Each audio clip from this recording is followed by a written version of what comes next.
back to the In the Woods podcast. My name is Sarah. We're here with Lane Gordon and our children's director, Tracy Parker, who you are going to hear from this coming Sunday, which we're super excited about. You're going to hear her heart on her heart, all the things that make up what she loves and who she is. And you're going to hear more about that in this podcast. I'd first like to thank Tracy for adhering to the monochrome black-gray approach. If you're ever, it's always funny whenever someone is like on stage with me on a Sunday or whatever, they'll be like, "Huh, we match," and I'm like, "Bro, if you wear black, you're probably going to be matching." So Tracy, thanks for adhering to the uniform. The uniform. Well, I heard it was slimming, so. It is. It is. That's the only reason why I wear black. It is, Tracy. It's actually super cool to have you here. I'm in this interesting stage in life. So I was saying this to you before we started recording, but I listened. You were on. It was literally almost exactly a year ago. It was I think a little bit later into August, but it was almost a year ago that you were on the podcast the first time. And I loved hearing kind of your little story with Kurt and you guys, you know, as young high schoolers and all that. But I'm in this interesting stage in life because our oldest is 22. So I am, for the first time ever, navigating the world of adult children. And I think it's this really, I don't know, like having young kids was awesome. And that's like your daily work world. But I think it's super interesting. So remind, if people didn't see that first one, like you've got two boys, right? And ages are what? 37 and turning 37, turning 40 this year. Yeah. So yeah, not early 20s. And grandkids. Real adults. And grandkids. How many grandkids? 7. Yeah. Got a 4-month. Between both families? Correct. Okay. Yep. We got a 4-month-old to a 13-year-old. Golly. So, yeah, I think my first question is just as someone who's not where you are yet,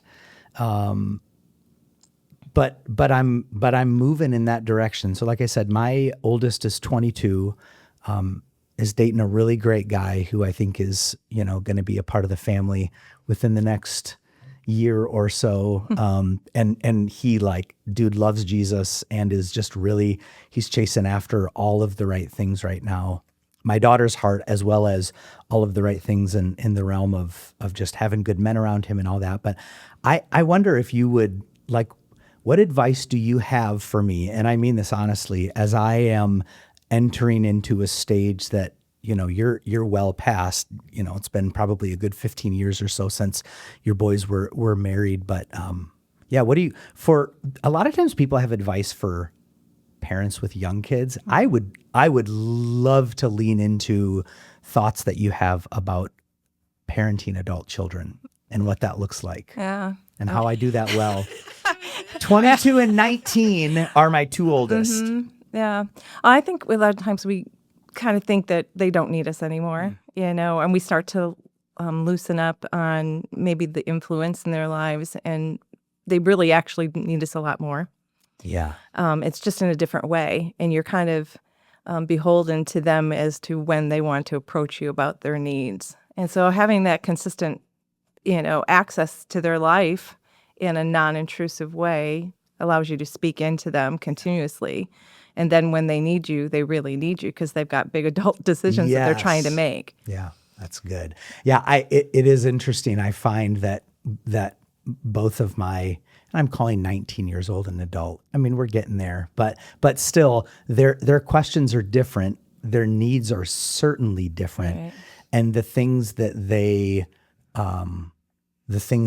want advice on are sometimes interesting to me because, like you said, it's much more of those adult type decisions or questions about things. Yeah, it's just different. It's not about helping them with their homework anymore. It's not about, it's like at a different and deeper level. Yeah. I'm enjoying it. To be fair, and I think I did fine when they were younger, but I used to always think that the time I would shine as a dad was when they were a little bit older. And so I do enjoy this. I feel like especially my daughter Lily feels like, in a good way, she's more of my friend now, like just a good friend that I can encourage and that I can lean on sometimes. And there's still definitely that father-daughter role, but I'm actually really enjoying that adult level. Yeah. And I think the thing that I've started to realize, and correct me if I'm wrong on this, but I feel like it was either you or Kurt had said, are your parents still alive? My dad has passed. My mom's been remarried since my dad passed away. And Kurt's parents are still. His dad passed. His mom's still that's what alive. it was. Yeah, I just remember. I forget where we were. It might have been in a meeting or something. Yeah. But you guys had mentioned that still having, you're an adult child to them. But what I was going to say was, I think the thing that I've started to realize personally, as I've started to have adult children, is I started to have empathy and understanding for my own parents in a better way as I started to recognize why my dad started to lean into our relationship differently as I got older. My dad he wasn't strict, but he had really strong expectations, and he was really intentional in trying to mold me as a young man, probably because I was a bit of an idiot sometimes. But then I entered, you just shook your head. You were supposed to. She can see it. Yeah, you were a bit of, no. But the way he leaned into me as an adult, if I'm being honest, is the place where our relationship like cemented in a completely different way. Probably wouldn't have called my dad my best friend when I was 19. But when I was in my late 20s, early 30s, the way he parented me as an adult, it like cemented our friendship Right. In a very real way. I can really see that with Kurt and the boys. I think it's a little different as a mom because we work all the way up to launching them and releasing them, and that's a really hard thing for a mom of boys to release I them bet. because you're not only you're releasing them to the world, but you're likely releasing them to another woman, and I can't be in conflict with that other woman. Yeah.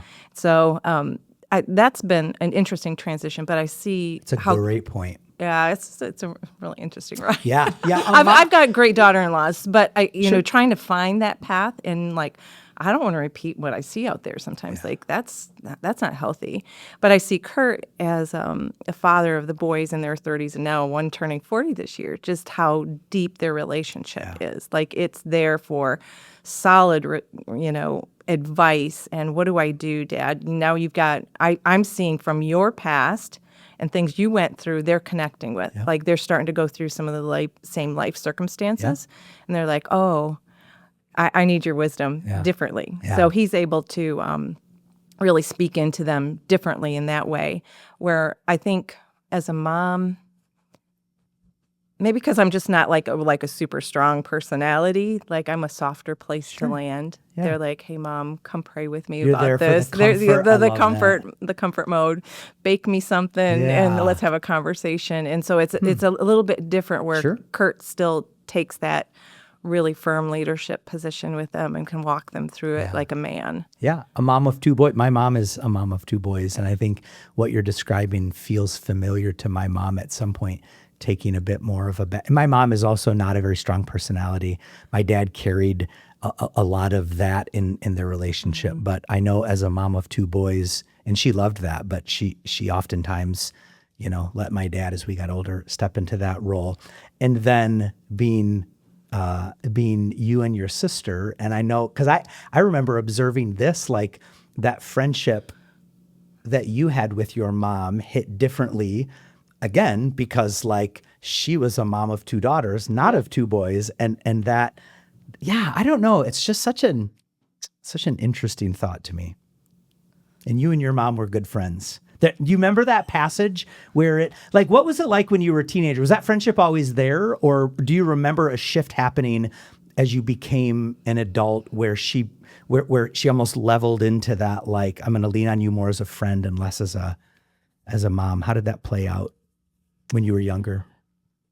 I always grew up with a I never went through that, oh, mom doesn't know what she's talking about phase. Interesting. So adults just always knew what they were talking about to me, you know? Like, I was not the rebellious, challenge what my parents say type thing. I always saw them as authority figures. And so, like, I don't even know if I would say that we transitioned into, like, just a pure friendship. Like, I always liked her in that That's role. awesome. Which is interesting.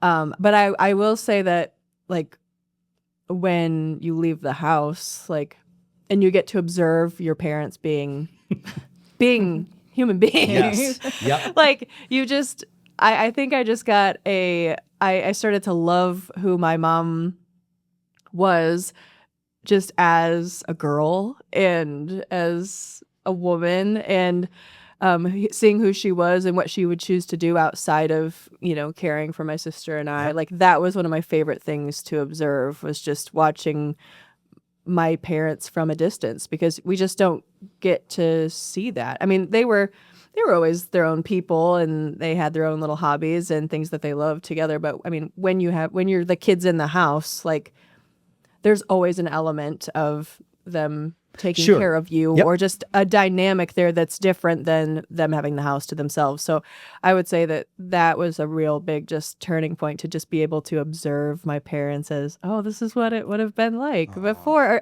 I loved watching them, and their marriage is just, like, so precious. Like, that's one of the biggest things that I'm mourning, and, you know, losing her is just, like, I wanted to watch them grow old so bad, because absolutely. So yeah, I'm definitely, as an adult child, just, my mom was so excited to be an old lady, which I always thought was, like, every woman is so scared of that, even myself included, you know, and she was just like, oh, I can't wait to be old, and I can't wait to, you know, she loved all the old person things. And so I was excited to be an older woman with an old lady mom, and that didn't happen. But I don't know, just those are the things that make me smile when I think of her. Yeah, it is. Again, I think that I love what you said about getting to, at some point, once you leave the home, reflect on or maybe witness life with your parents. Again, there's that interesting just stage in adulthood where you start to see your parents differently. And I love that again. And I think about, gosh, and I know I say this and it's going to be right around the corner, but being at a point where, like, your kids are well past that stage where my oldest is, but she'll be there. It'll be like that. Yeah. I do think it's interesting. So remind me, you've been essentially a part of kids ministry in the church world for decades. Since I was 18. Yeah. And then I remember I was when I was listening to that podcast, you stepped out of kids ministry for a while, but you have had your hands in work with kids, because you had a daycare that you had a daycare. Ran for a while. Mm-hmm. So it's safe to say that you've not just raised your own children, but you've spent some long hours with lots of kids for many, many decades. Yes, I have. I retired this year as 25 years as a high school teacher. And my thought when I was listening to that was, I think it's really easy for people, and I was one of them sometimes as a teacher, to be super discouraged about sometimes just the crop of kids that you're dealing with. I'm curious, though, where would you say kids are different these days? They have access to way more stuff way earlier on. They've got knowledge of things because they have access to so much. In fact, I think the last time you guys talked specifically a lot about kind of access to technology and all that. But I'm curious what you would say you see as something that you're hopeful about. Like, you're interacting with kids on a regular basis. What are you hopeful for when you see this generation and kind of where they are and where they're headed? Do you find yourself thinking, like, I know there's a lot of these struggles here, but are there places that you find yourself hopeful in the way that you're interacting with kids and what you're seeing? I think one of the things I'm starting to see is that they really are hungry to know about Jesus in a world that's kind of contradictory Yes. with that message, and that they really do want to know. And so I feel sometimes like I'm fighting the culture thing, but when kids actually come into our space, they are still very hungry. And so it's easy to give into what culture says that kids are Yep. and Yep. that they're willing to learn or they're interested in, and just remember that the truth of Jesus Christ it stands on its own. So when they come in, my deepest desire is that they feel loved, that nobody walks out of the ministry without having somebody said, I love you, I care about you, I see you, and Jesus sees you. Yeah, that's good. And so I'm hopeful on that standpoint, because I think culture wants to give us a message that kids are maybe beyond redemption, that they're worse than ever. And I think there's just some things that, maybe there are some things that are worse and are more challenging, but kids are still kids in need of the basics. Sure. The basics. That's yeah. good. That's good. Intellectual curiosity, for sure, has always been a mark of childhood. I think kids are curious in different ways, but to your point, they still seek the answers to things. Right. And so in a world where you're a trusted adult, where you've earned a bit of that clout with them, I think I would agree with that. What I found oftentimes as a teacher is despite the fact that they could get what they think would be the answer to almost anything out there, they sometimes are really hungry just to have a conversation and to ask questions about things that they were curious about. And again, that's just interesting in a generation that has the answer to everything at their fingertips. Sometimes just those conversations sometimes it was about just random stuff too, but the kids, they're seeking knowledge, they're seeking answers. And despite having access to those on a phone, on a screen, I think when you gain that trust of a kid, you get that space into their heart and mind to dig into just the tough conversations, the good conversations, all of those things. I think it's challenged me to be more prepared with what I believe. Yeah. I think in the past, like, I could just present Bible stories and truths, and they're like, oh, okay, yeah. I mean, it's reinforced maybe differently in the home in the past. And so finding maybe some challenges of not having that as reinforced in their homes has made me be on my toes in ministry and be prepared for their answers, because they've got some bigger questions that I have to be prepared for. Yeah. And I don't think I ever had to do that so much in the past, maybe. It's interesting. So I think I've seen that switch, especially coming here. Like maybe just enough gap that I'm like, oh, you guys are going to challenge me on that, or I got to be prepared, or I can sense that they're questioning truth. Yeah, talk about that. I'd be curious, like, do you have some examples where you felt that like show up in very real ways? I think when we talk about the Bible being true and it being God's word, they look at you like, I don't know. Yeah, no. How do we know it's not another book? Yes. You know, and whether they verbalize or not, you can see it in their eyes. Like, is that really, really true? And trying to say that over and over and over again, so that they pick up on that. And I'm okay with them challenging that, but I think you can see it in their eyes, like they have they question that from what the world is saying about Scripture. So that's just been an interesting thing. I also too, just having kids come in and realizing, because of maybe some of the inconsistency that happens in how people attend church. So kids aren't there as often. And so even to do like a series or a sequence of stories building up to each other, you miss a lot of the pieces because they can't be there for various reasons.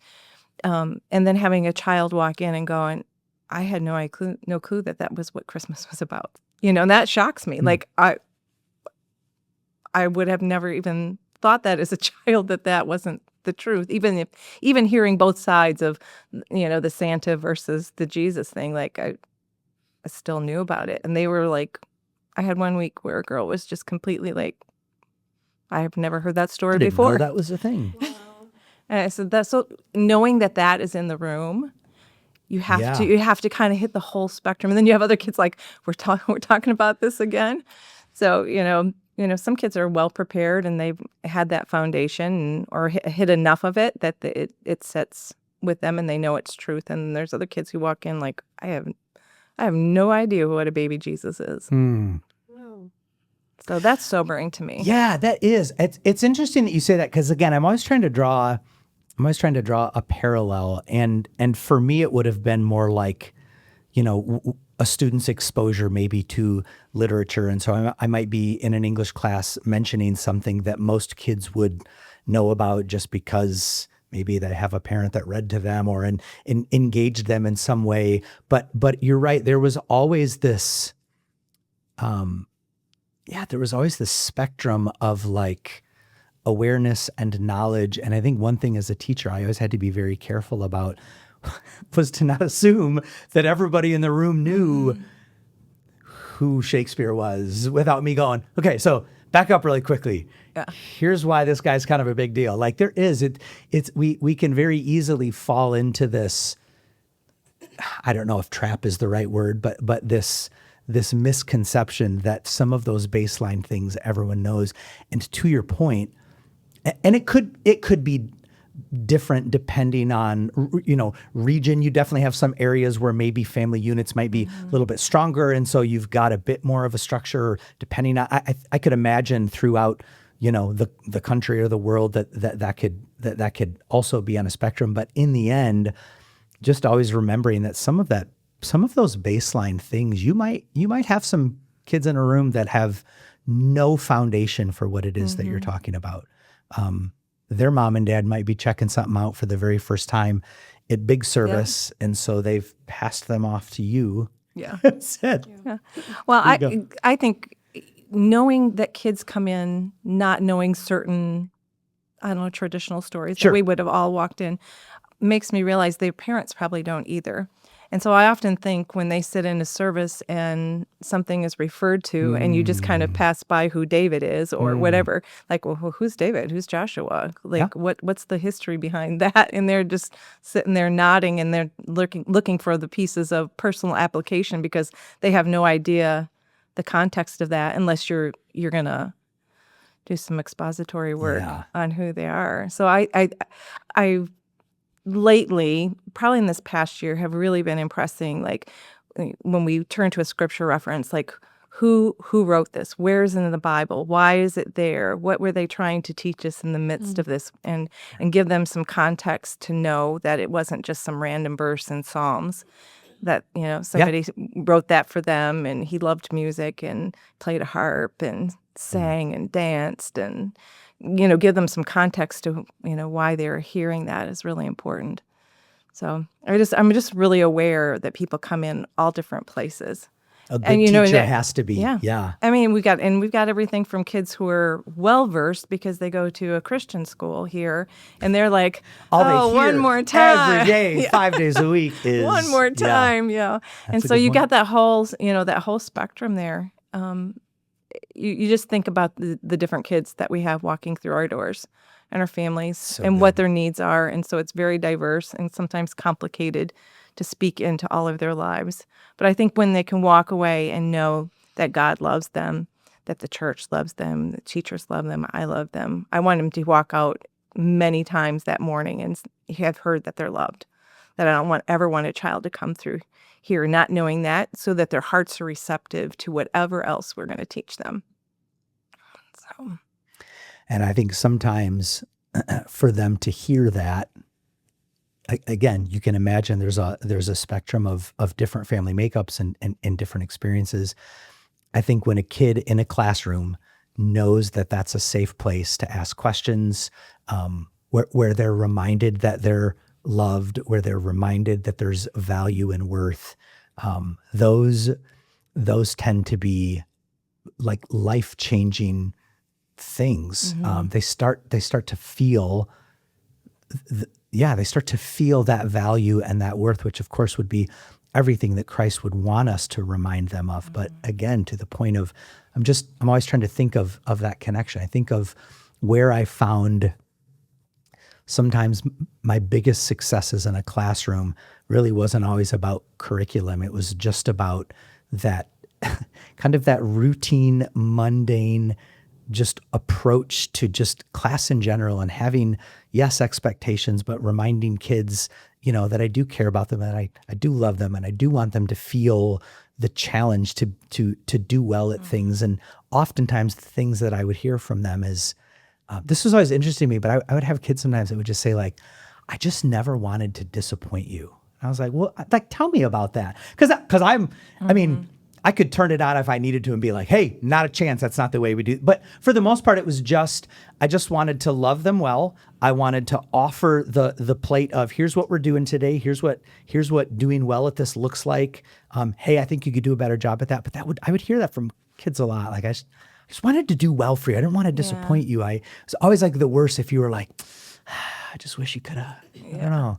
So I think those are good things. I think if you do that in a healthy way, again, to speak identity into them, but to also challenge them. I remember when we had younger kids, and you probably still do this, but again, I haven't had a young kid walk out of, like Sunday school in a while.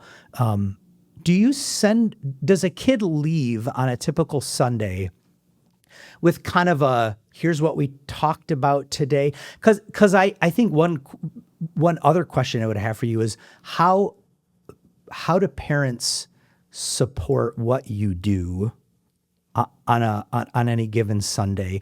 Obviously, your goal is to try to support them, but how does a parent support you well? And my first thought went to, what kind of conversations can they have? So what does that look like when a kid's leaving on a Sunday? So for preschool, it's a little bit different than grade school. They have a little more hands-on stuff that they do throughout our hours. So monthly, they go home with a magnet with a Bible verse on it. They go home with a weekly paper that tells them what they learned, conversations that they can have, ask this question type of a thing. And then they'll actually go home with their activity stuff all in a bag. Mm-hmm. It's for them to walk home with. We've been really pushing part of our current curriculum. We're about ready to make a switch, but has a really great devotional with it that's age appropriate from 1st through 6th grade. And it lets them walk through that for 4 or 5 days of the week. And so we've been really pushing that to do that. And we've had some really good success with parents using that in the morning during breakfast time or as a devotional. And then we have a reward system for them too. So if they bring them back, and then they can get a prize out of a box. But we also do a big drawing on it. We got a big kind of Wheel of Fortune board in there that we spin, and if their name gets chosen, they get to spin that.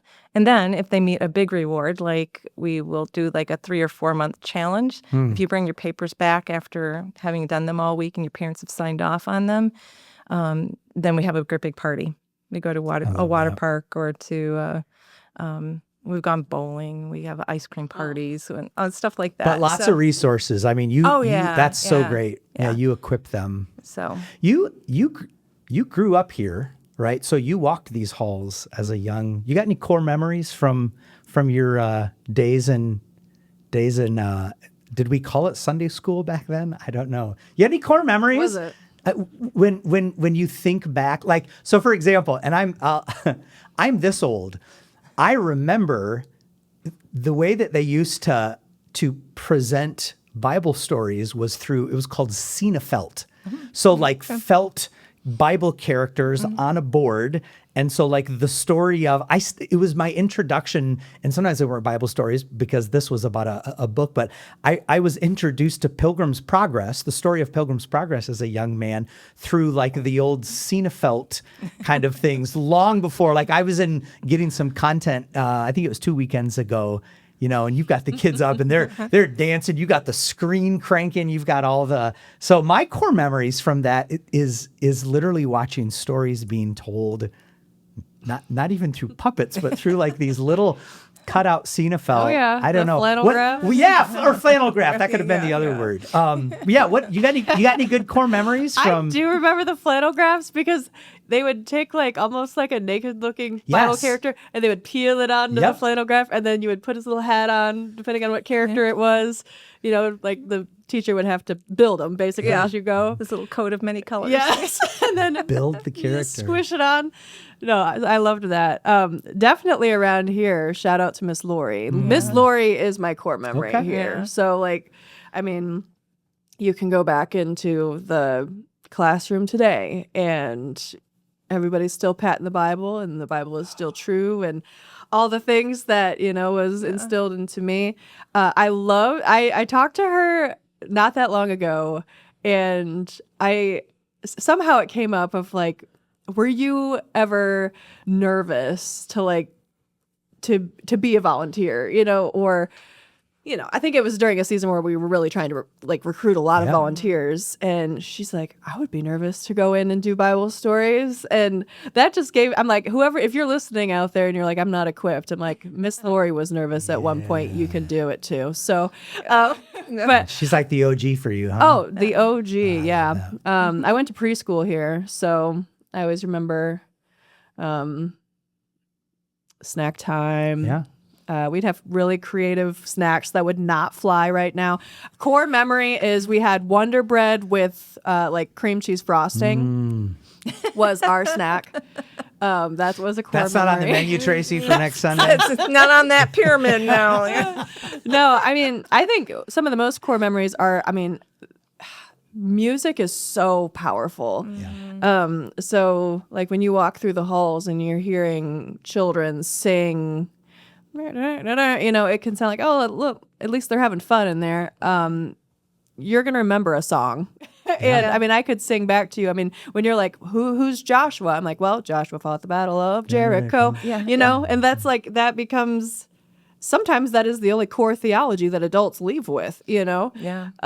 So music for sure, you know, it's a big, big house with lots and lots of rooms. And then even if you don't remember specific, you know, I don't remember all of the crafts. I don't remember all of the teachings, but you do remember your leaders. I mean, and as kids, we're none the wiser that they don't always feel like getting up and being there on Sunday, you know, but man, the ones that really chose to be core figures up in the kids ministry, I so remember just feeling like they're here, so I'm safe.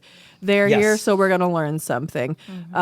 So that's a huge core memory. So, I mean, anytime that we do like big volunteer pushes, I'm like, you're not just filling a role. You have no idea. Like you are becoming a child's not only just core memory, but you are literally a building block of creating safety in a space of learning for them, like on the like DNA level. For like you don't realize how much you're saying yes to in the best way. It's more than just I'll give an hour.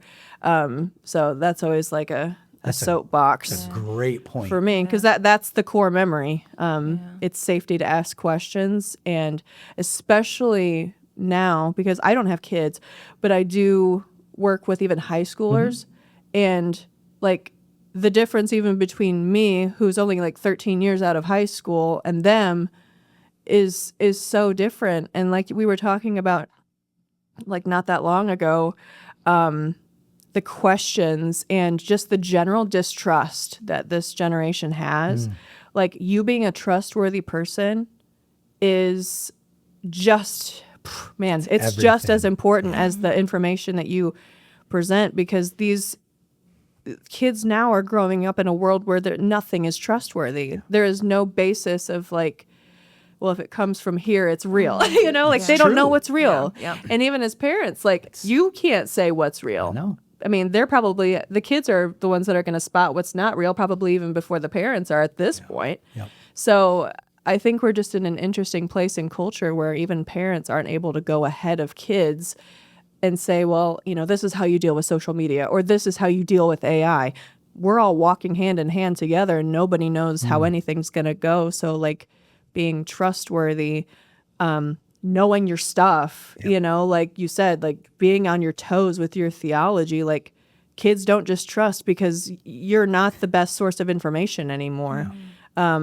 You being trustworthy and then saying the information is almost more important than what you know, So it's an interesting world. So I can't even imagine, even just me trying to relate with high schoolers now, which is not that big of a gap, what parents feel with that big gap, Especially if they're not intentional. I think that's the thing and I'll say even for myself. So then my youngest is 13. And it is interesting after raising our two oldest, sometimes how hard it is to engage him in the same way that we did when it was the first or the second. It's harder. It's different. Kids are always a little bit different, right? From each other. So you can't raise any of them the same, but like even sometimes just engaging him in ways that I probably would have engaged his older brother. And definitely, like I said, when it's the first time around, it is, if you're not a parent that's intentional, someone's speaking into your kids' lives. Yeah, absolutely. Period. Yeah. The question is who.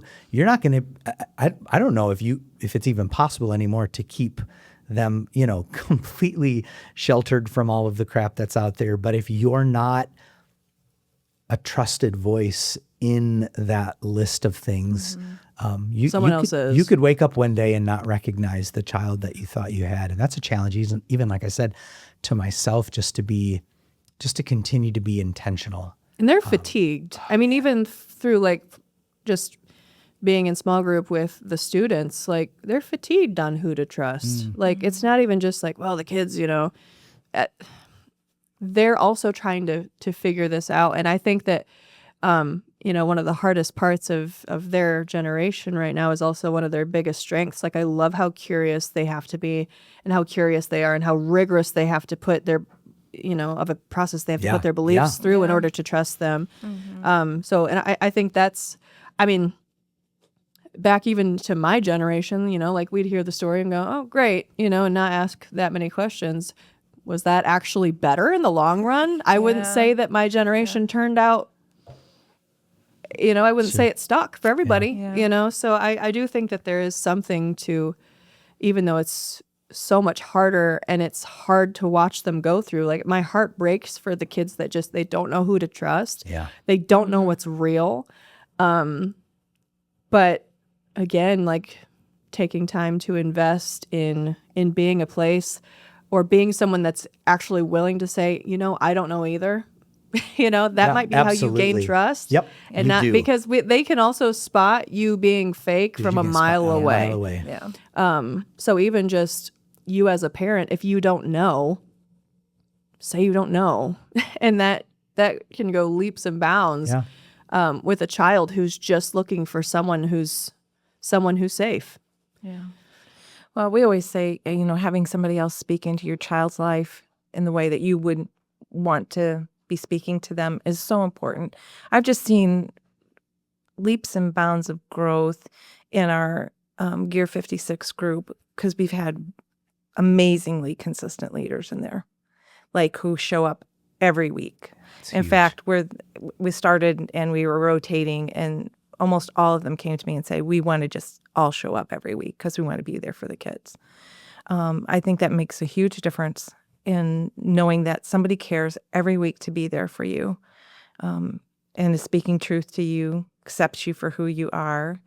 And it's been interesting this year because a lot of our sixth grade girls have stepped into, kind of transitioned into serving. So it's become boy heavy in there. But you would think, everybody would kind of trickle off and during the year. It is the strongest. That's awesome. Group of boys, a little smelly in there. I was going to say, boy, that's a tough age group. It was a warm onion smell in there a couple of weeks ago.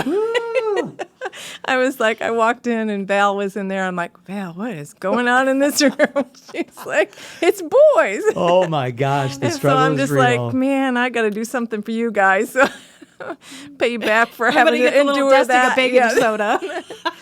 But regardless, they're just there for them, and when you know that your consistency and your intentionality about being there helps a child's faith to stick, it gives you encouragement, to step in, even when you don't feel like. Because a lot of times we base our serving on our feelings, and when we push past feelings and just show up, God does amazing things. Yeah. And to your point, because they can, spot the fake a mile away, the person who presses in and is consistent and who shows up, man, that is like, there is an attractiveness to that, right? Where you're like, I want to be like that. I want to serve in that way. I want that can be everything. Well, in education too, like it's not all fluff and balloons and happiness. I mean, it's hard work to press on day after day, to put up with all of it, and to remember what your calling is and the difference you can make, whether you can see the daily reward for it or not. That's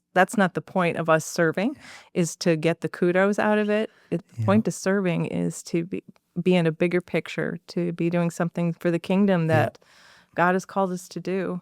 And so I think, there's plenty of Sundays I walk in and go, oh boy, this is going to be a rough one. or, I need a little more caffeine to get through this morning. And if I based it on feelings, what would I do on a Sunday morning? Sure. There'd be plenty. I'm like, just go sit in service today, I'll tell you what's funny.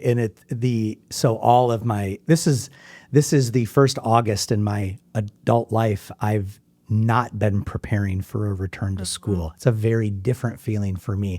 Now I'm feeling stress in other areas of life, new job, taking care of 1,000 things. But man, it's such a different feeling. And so just hearing from like my teacher friends that they're all razzing me right now, like, oh, how does it feel? I'm like, hey, I earned the opportunity to walk away. You're investing in a different way. So we all have our calling. Yeah. Tracy, you're going to be, do you call it teaching or preaching? What do you prefer I always like to say, I don't feel like I'm a preacher, but I can teach. So I would say I'm more on the teaching. I'm a little nervous to put that preaching behind it. You're teaching this Sunday at the Battle Creek campus. And then Delene is going to be, what do you think? I think Delene maybe is a preacher. What do you think? Or is she a teacher? I'm going to guess she's more on the preaching side. But Delene is going to be at Marshall. Would you, just during these last few minutes, just give us a little preview? We're still in the book of Matthew, chapter 12. Would you give us just a little preview of what you're going to be talking about? We're talking about Jesus actually fleeing from the Pharisees and trying to get out of town, trying to calm a situation that has gotten really hot and heated. And so he is taking moments to get away and kind of allow that situation to settle down a little bit. And so I really want to press into Jesus' understanding that how he spends his time matters, and that he needed to get away because he was preparing for another time. And so I'm going to pull some parenting things into that about time, probably pull on a little heart chords a little bit. Yeah. I've seen the video. All the fathers were a little sober in that room after that. But I think we kind of lose, I don't know, we're very flippant with time. And I think maybe I find myself, I'm in the last third of my life. And I think that has sobered me up a little bit. Seeing parents age and start to pass away, and seeing my kids become full-blown adults with teenagers now, the full spectrum, going, oh man, like we're down to, like, time is ticking. Yeah. And I want to use that wisely. And I guess I want for parents to use it wisely too, that I think it's too easy to go, oh, we got all the time in the world. And the truth is, you've lost a mom. Time isn't promised us at all. It is not. And so what God has called us to do, we have to seize the moments with no promise of what the future is. We have to be super intentional with that. And I think we get too caught up in weariness and impatience and all kinds of things that, make us disregard what time is, and are caught unaware when it comes down to running out of time. Yeah. So good. So I hope to speak to that and maybe just have people think a little bit differently about that. And it's not just a message for parents, because it's a message for all of us, how we use our time. And if we're sitting in a period of lower life, I'm watching people move into retirement and doing that. And if we're not intentional with our retirement years and that investment, we're losing opportunities that God calls us for the kingdom. And we all have something to contribute. Yeah. And I would say even more so, you mentioned feeling like, hey, I'm kind of at this stage in life, and I realize I've probably got fewer days ahead of me than I have behind me. The sobering reality. I think you mentioned this, the book of Ecclesiastes, but this reminder that like what you and I see as like our years, I think Solomon says it's like the dew that's here in the morning and it's gone in the morning. Yeah. Like it's the vapor that life really is. And what we see as our timeline feels to all of us like it's this, great chunk of human history, but it's a vapor. And I mention that because again, where do our legacies rest as parents, as aunts and uncles, as a church? They rest in that next generation. They rest in the children we're raising, the kids we're pouring into, because our days will end and theirs at some point will end. But if we raise them to care about the legacy and then they carry that on, it's sobering.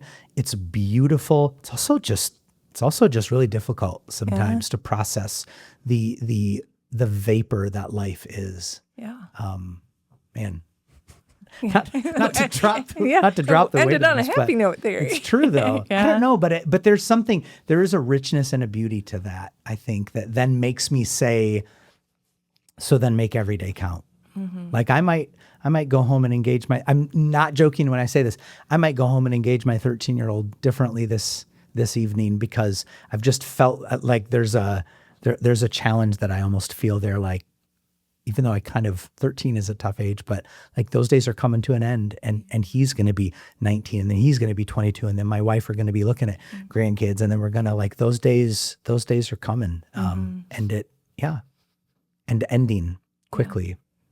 So what do you Sometimes I like about? to play like a game with myself where I'll pretend that, I'm somewhere in my 80s and I was given the rare chance to go back to today and look around at my world, feel the body that I have, and just play time traveler, and man, you just, especially after, I know the vapor thing now, after just witnessing death, and a death I didn't expect, and you see the world around you so different. So, I don't know. It's a game that helps me of just like, man, like if I was sitting in the future and everybody tells me, you're so young, and the world always tells you you're not. Yep. It always tells you you're not young enough. And I don't know. The vapor is just so quick, and it's always somebody else's vapor until it happens to you. And so good. Or it's an adage until it happens to you. True. And now I'm sitting in life as a vapor right now in a summer that I thought that I would have a mother and a life that looked the same as it did 6 months ago. Mm-hmm. And it's really sobering, So I don't know. My mom turned 80 yesterday. Aww. And so kind of watching that, and I'm watching for her. I'm sorry, Mom, if you're watching this. But I'm watching her process this next part of her life. Yes. Because it's the end of life is tangible now. Like she can see it, whether it ends up being 10 or 15 years from now. She doesn't know, but it can change in the blink of an eye for her now. And I see her processing that. So watching her do that makes me like, okay, Tracy, like you've got 20 more years until you're right where she is at. And so I felt this immense pressure right now to be very intentional with my time. Like why am I doing this? Like, what value does that have? And trying to find priority in my time with my kids, with church. Like, how does all that work when you feel like time is just like grains through the hourglass, Even with your right? thought life. Yeah, Yes. yeah, Yeah. The day will come where the last will be a present reality, the last conversation, the last time you saw, the reality of lasts is just a very real thing. And I think about that with my wife, again, with my kids, everything is changing on a daily basis, and you'll never get those moments back. Yeah. And so again, to your point, just to live, I can think of no better thing that a believer could do than to live with intention. Right. And I can think of nothing sadder than to live constantly wanting to be somewhere else other than where the Lord has you right now. Wow. And it might be a really difficult place that you're in, or it might be a great place, but it's ever changing. And to just live with intentionality for every moment, which again is a hard thing to do. It's exhausting. it is. It's exhausting. Yeah. It'd be really cool to be like, I don't know, I just kind of wish I didn't have to deal with a teenager, or I wish I didn't have to do whatever. But yeah, to be fully where you are as often as you possibly can be, I think is just a great gift to yourself, for sure, because there will be a last in all sorts of ways. Man, that was good. I love a good deep chat. Well, Tracy, thank you. That was awesome. Again, I appreciate your wisdom. You're such an expert in so many of those things with just years of experience. So appreciate you sharing that. I may have all sorts of questions in the days ahead as I raise my own adult children, but I'm looking forward to Sunday also. I think that's going to be a fun day for sure. We got some fun components. I know. So yeah, if you're watching this, what we would say sort of within the week leading up to this coming Sunday, we'd love to have everybody show up. So thank you, Tracy, so much. Sarah. Thank you. Always a pleasure, my friend. Thank you. Thanks, guys. We'll see you later. Bye.